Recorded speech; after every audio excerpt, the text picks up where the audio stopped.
de Morenica, creo que las palabras están más que evidentes. Bueno, el segundo tema es un tema muy, muy conocido. Se llama Addio querida. Sobre Addio querida hay una leyenda o una historia. ¿De dónde procede? Algunos dicen que esta canción procede del área Addio del arte de Violeta en La Traviata de Giuseppe Verdi. Ciertamente al inicio hay un parecido.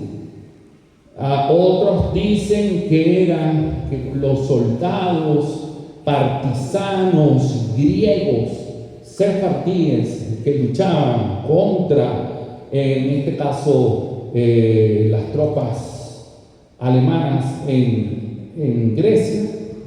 Cuando salían de la ópera iban cantando el tema Addio del arte y le metían entonces otra letra.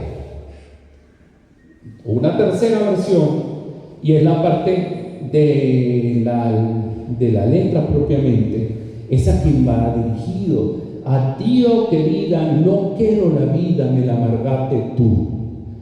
Algunos dicen que esta letra está dirigida nada más y nada menos que a la reina Isabel la Católica.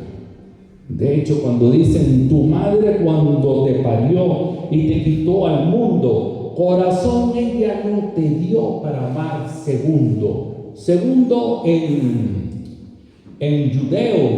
judeo español, vendría a ser a otro, el segundo, o el prójimo, así como, ¿no?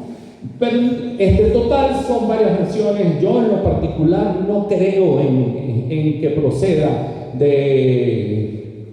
del área de La Traviata de Verdi, pero se las dejo aquí también para que disfruten un poco de este gran tema que es uno de los más conocidos en la tradición sefardí, Addio querida.